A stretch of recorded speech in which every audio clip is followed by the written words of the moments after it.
yards in week 1 against Dallas, but only led 1 touchdown drive before the game was out of control. Had a second one there in garbage time at the end. Now, this week, it's a matchup with the only team representing New York State that is 1-0, the Buffalo Bills. Here is Kim Jones with the G-Men.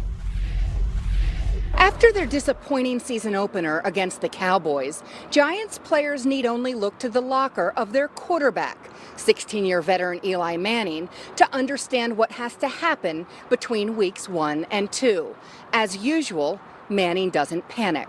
I think there's always urgency, and you just got to kind of understand the difference between stressing and forcing and urgency. I think there's it's still a matter of just having great preparation, great work.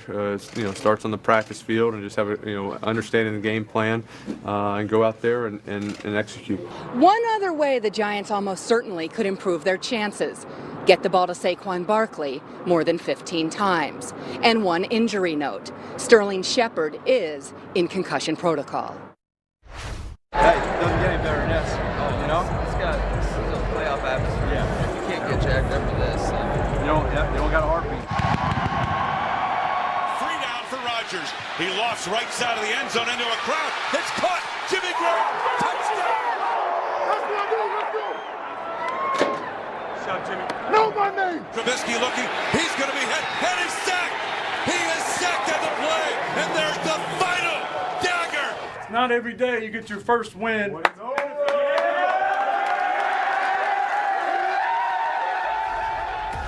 You know what? It's not every day you get your second win in the NFL either. Can Matt LaFleur's team get that for him Sunday, against the Vikings?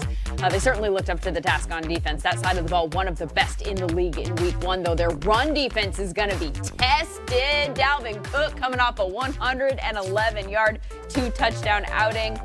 Who has the edge? Presented by Volvo. And yes, I'm sitting here next to James Jones. And yes, I know what you're thinking, but before you roll your eyes, you want to tell them? Well, I love what I seen from our defense last week. They played lights out, but this is a totally different challenge that's about to come at them this week at home. But Dalvin Cook is probably a top 5 running back in our league. And if he didn't get hurt last year, he might even be in the top 3. But you're talking about a guy that can do everything, can run it, and he can catch it. And we heard Coach Zimmer say, we are leaning behind this kid right here running the ball. We are taking the ball out of Kirk Cousins' hands. And what's so dangerous about this offense is he has 2 big-time receivers on the outside in Thielen and Diggs. And when you have that, you're only allowed to put so many people in the box because you do not want to leave those guys one-on-one. And if you do not have 8 in the box to stop this guy right here, it's going to be very, very hard. So I am giving the edge to the Minnesota Vikings and Dalvin Cook in this matchup. And hopefully I light a little bit of fire under that Packers defense. But I'm giving the edge to Dalvin Cook. And when he touches the ball 15 times, this team is 6-0. That is very, very scary. So hopefully it doesn't continue this week. Has this ever happened before? Has he ever given the edge to somebody playing the Packers? Can you guys see my face right now? This is hard. This is hard for you, huh? That was very hard to get out, but I got to give respect when respect's due, and Dalvin Cook is a special player in our league, and they got their hands full. Very, very good. Vikings-Packers, one of 10 early games on Sunday. Browns-Jets is the Monday game this week, and it is going to be an emotional. They're dealing with something far tougher than that. The girlfriend of defensive end Chris Smith was hit and killed on the highway this morning by a woman who told police that she had been drinking. Tatara Cordero was 26 years old. She gave birth to their daughter, Haven, just 4 weeks ago.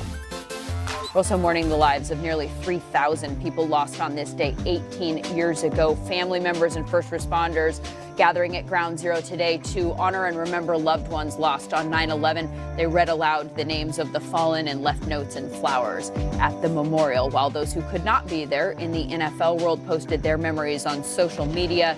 Never forget the refrain of all 32 today, while the Giants went a step further and sent their O-line to visit Engine 3 Ladder 12 Battalion 7 yesterday to send that message to the firefighters there in person. And we'll be months ago, but this weekend's matchup of the Rams versus the Saints obviously brings it back up again. The no call at the end of the NFC title game that kept the Rams alive and eventually helped them get to the Super Bowl. The rematch is Sunday in Los Angeles. Here is Sean McVay today at practice. We all know what it looked like, and you know, obviously nobody's going to sit here and say that that wasn't a pass interference, and that's why it led to some rules being changed. And I think everybody, even though that play, you know, benefited our team, nobody wants anything but a fair game. And you know, those clear and obvious plays that we can avoid, we want to be able to do that, and that's exactly how we feel as a team too. We're not going to complain either way, you know, and that happened to end up, you know, working to our advantage, but. You know, we talk about it all the time. It's got to be that next play mindset mentality. That was one that definitely benefited us, but there's a lot of plays in a game. All right, for more on this one, let's go to Steve White, who is live at Rams headquarters. It was such a big deal, it changed the rule book, Steve. What are they saying going into this matchup on Sunday? Yes, Scott. Hey, from the Rams' perspective going into this weekend's game, they're pretty much saying that non-defensive pass interference non-call is a Saints issue, that they have moved on. We heard Sean McVay talk about it right there, that they continued to play that game, and they actually did what they had to do to win it in overtime. Now, defensive back Nikel Roby-Coleman, who was the offender who didn't get flagged on that play, said he's actually watched that play more than 5,000 times, and when asked if he'd play that way the same way again, he said, yes, I would continue to try to make a play on the ball just like I did there. As for the Rams secondary heading into Sunday's game, safety Eric Weddle looks like he'll be a go. He had to leave the season opener with a concussion and head laceration, but he was officially listed as limited on the injury report, but he did go through most of the non-contact practice. But also at issue for Weddle is that head laceration that required stitches, and I've been told that there's a possibility he may have to change some equipment in his helmet or get a new helmet altogether, Scott. Thank you, Steve. White's live with the Rams. All right, let's dive into some schematics on this Los Angeles franchise right now. New feature here. Every Wednesday, we're going to do a segment called Access XO. Sean will take over. Sounds very official. It does sound. I'm building it up. It better be good. Like so you dove into some of the running back plays that they designed for Todd Gurley. I know fantasy fans are losing their mind that Todd Gurley only had 14 carries in the game and whatnot. He had 97 yards.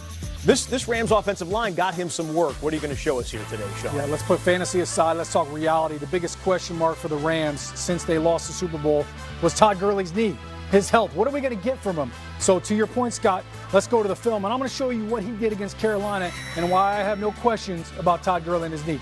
Take a look right here. They're going to run this zone play right here. You got to get movement at the 3 technique and a great double team right here. Great job by Brian Allen, the center, and the left guard, Joseph Noteboom. The right guard, Austin Blythe, got great movement. Look at Todd Gurley right there. That looks like Todd Gurley from last year, right? He's still got it. How about this little cat and mouse game between him and Luke Kuechly, arguably one of the best linebackers in the game right now. Look at this slash right here, all right? Great cutback right here. And if you had any questions about his health, look at him pull away from Luke Kuechly right here. Not many running backs do it, and the best part is, look at the finish. All right, that's Eric Reed right there. He has no problem finishing the play with power. This right here was 3rd and 1, Scott, all right? Luke Kuechly's going to shoot the A-gap, but Todd Gurley's going to cut back right here. And this play is all about, can your running back beat the +1? That corner right there is the +1 defender. It's on Gurley to break that tackle. Not only does he get the first down, saves the hit by getting out of bounds. So Todd Gurley, I've got no question marks as far as his knee and what he can do. When you think about what they did to Carolina, traveled across the country, all right, a 1 o'clock kickoff for a West Coast team. 10 a.m. And in the second half, a team whose slogan is keep pounding, they pounded the rock, 130 yards rushing in the second half alone. So you spin it forward against the Rams in the Saints game. The Saints gave up almost 8 yards a carry against the Texans in week 1. So look for Todd Gurley to have another big game in week 2. More Rams coming up tomorrow on NFL Total Access after Thursday Night Football. Jared Goff is going to swing by. We're going to ask him about that running back by committee and also what he plans to do with that fresh $100 million in the bank account. Lindsay? Not a lot of games in the late window this week, but they are good games. Rams, Saints, and Kansas City, Oakland Raiders looking to build on that Monday night win over the Broncos against the 4-time defending AFC West champs, who just hung up 40 points on the Jaguars. Did give up 26, though. The question now, Willie McGinnis, are the Raiders going to be able to hang with that? Well, they're going to have to try, and I give a lot of props to John Gruden for what he did. He had a lot of deception. He did a lot of plays based off of plays that he had success on early on from his former plays. and then the creativity, some of the things that went into his game plan. So when you watch what John Gruden did, he already set this play up. He ran an inside zone on his play before. You got 10 guys in the box. You got 21 personnel. That's 2 backs and a tight end. Here's the inside zone fake, which sucks up the 2 linebackers and the safeties. Guess who's outside? One-on-one, Tyrell Williams. He runs a great post route, gets separation. Big play for 43 yards. Okay, same thing with Jacobs. They ran like a 38 boss zone earlier in the game. They go right back to the same formation, 21 personnel. Here's the play action, here's the fake. Look what happens to the linebackers, look what happens to the safety. Everybody gets sucked up in the box, but it's a quick screen. You got Miller getting out, you got the guard getting out, another play to Tyrell Williams. It's just great play design, but you got to have success in the plays you run before. They had that with Josh Jacobs, which set up those other plays we just saw. That O-line looked good. Josh Jacobs wasn't sure what to expect. You know, the rookie running back, can he handle it? He looked like he could. Yep. D looked good too, but they're not going to look the same this week. Jonathan Abram, that rookie safety, first-round pick, out for the year with a shoulder injury. So that is really bad news for them on the defensive side of the ball. A little bit of good news, though. They did have Gary and Conley back at practice today. The corner who left the field on a stretcher. Remember, it was such a scary moment. That was a neck injury. Well, he's already back at practice. He was limited today, might even play on Sunday. Also this week in Oakland, a Play 60 event in which players led over 100 elementary school students through various stretching routines and football drills and presented a $25,000 Play 60 grant to East Bay-based Playworks for new equipment and a junior coach program. First game up this week is on Thursday night. It's also the first Thursday night football game of the year. Panthers-Bucks right here on NFL Network at 8 p.m. Eastern. And do not forget to set your fantasy lineups. You've got a handful of fantasy options going in this one. Obviously, Christian McCaffrey. He has to be in your lineup if you have him. But Michael Fabiano says you should also start Cam Newton, who's averaging 24 points per game in his career at home against the Bucks. Also, Chris Godwin should be in your lineup. Fab says you should sit Jameis Winston, though, and Greg Olsen, who's dealing with a back injury. As for our top news story today, the league is investigating allegations of rape against Patriots wide receiver Antonio Brown. The claim was made in a civil lawsuit filed Tuesday in Florida. The suit accused Brown of sexual assault against a former trainer 2 years ago. Brown denies the claim. Today was his first practice with the Patriots, and Matthew Slater spoke about their newest teammates and the latest controversy. As a leader of this team, standing before you guys, speaking on behalf of the team and not necessarily on behalf of myself, I think that, it's important that we try to focus on doing our job as professionals this week and trying to go about preparation and being ready to play a game on Sunday. But certainly I'm sensitive to this situation and, what is out there. 10 starting and winning quarterbacks posted a passer rating of at least 120 this week, leaving Kurt Warner with a really tough gig, and that's picking only 5. While Kurt finalizes Week 1's best performances, have listened to Week 1's best sound.